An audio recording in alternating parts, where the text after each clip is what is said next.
আসসালামু আলাইকুম। আমার পিছনে দেখছেন একটি ফলের স্টল। আমাদের এটা হচ্ছে ফল মেলার একটা স্লোগান আছে, দেশি ফল বেশি খাই, আসুন ফলের গাছ লাগাই।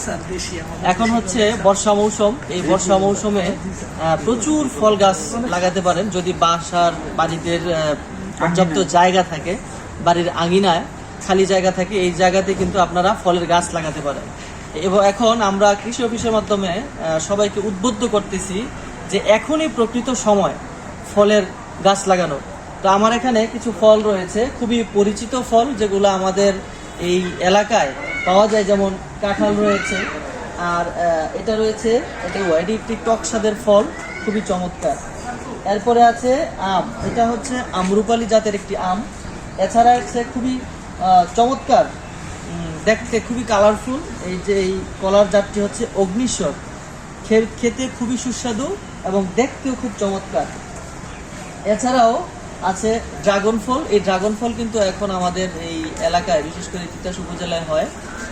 এছাড়া আছে ফুটি, এটা হচ্ছে বাঙ্গি, আছে লটকন, আছে পেয়ারা, আছে কাঁঠাল, বাতাবি লেবু সহ সুন্দর সুন্দর ভালো ভালো ফল আমরা এখানে উপস্থাপন করেছি। তো আমাদের এই দেখানোর উদ্দেশ্য হলো যে আমাদের এই যে গ্রামীণ যেই জনপথে আমাদের যেই ফলগুলো হয়, এগুলো যেন আরও বৃদ্ধি পায় এবং আমরা যেন আরও বেশি করে গাছ লাগাই এবং বিষমুক্ত, ফরমালিন মুক্ত ফল যেন আমরা খেতে পারি, আমাদের স্বাস্থ্য যেন ভালো থাকে। সে কারণে আমাদের এই উদ্যোগ, আমাদের কৃষি সম্প্রসারণ অধিদপ্তরের আওতায় আমাদের এই আজকের এই ফল মেলা, উপজেলা কৃষি অফিস তিতাস থেকে। তো যারা দেখছেন সকলকে ধন্যবাদ। আসসালামু আলাইকুম।